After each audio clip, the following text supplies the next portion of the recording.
تجوید کو سیکھنا ضروری اس لیے ہے، جیسے دیکھیے یہ جو حرف ہے سین اور سا، سین اور سا دونوں کی ادائیگی میں بہت فرق ہے۔ سین جو ہے یہ انگلش کا لیٹر ایس، اور اگر ہم ہندی کا لیٹر دیکھیں س،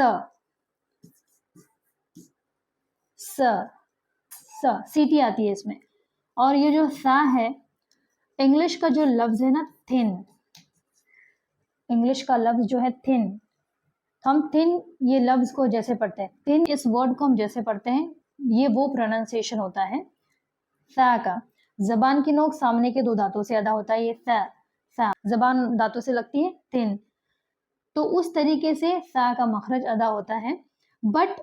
سا یہ سا والا ساؤنڈ ہوگا، سا والا ساؤنڈ ہوگا۔ جب ہم سا کو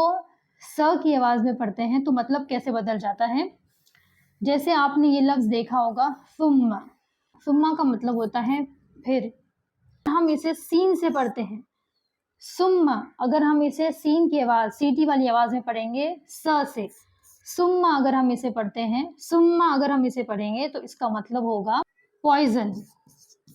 یعنی زہر۔ یہ جو سا ہے، سا کو اگر ہم سین کی آواز میں پڑھتے ہیں ثم کی جگہ اگر ہم اسے ثم پڑھتے ہیں تو یہ ثم کا مطلب ہوتا ہے پھر، اور اگر ہم اسے سین کی آواز میں پڑھیں گے ثم سیٹی کے ساتھ اگر پڑھتے ہیں تو ثم کا عربی میں مطلب ہوتا ہے پوائزن، زہر۔ تو اس طریقے سے مطلب تبدیل ہو جاتا ہے۔ اور ایک لفظ یہاں پر دیکھتے ہیں، جیسے یہ لفظ ہے فکسرکم، یہاں پر یہ سا لفظ آیا ہے فکسرکم، اگر یہاں ہم سا کی جگہ سین پڑھتے ہیں جو سیٹی والا ہے، فکسرکم کا مطلب ہوتا ہے سو ہی انکریزڈ یو، کسی چیز میں کثرت ہونا، بڑھوتری ہونا، سو ہی انکریزڈ یو۔ ہم سین کے ساتھ پڑھتے ہیں فکسرا، تو انکریزڈ سے ہم اسے کہیں گے فکسرا، سو ہی بروک یو، سو ہی انکریزڈ یو، یہ بن جائے گا سو ہی بروک یو۔ اس طریقے سے ایک لیٹر صرف سا سے سا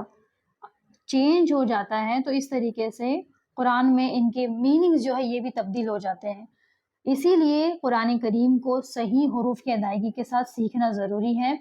اور ان تمام چیزوں کا پڑھتے وقت خیال رکھنا ضروری ہے کہ اگر سا ہے تو اسے سا ہی پڑھنا ہے، س نہیں پڑھنا ہے۔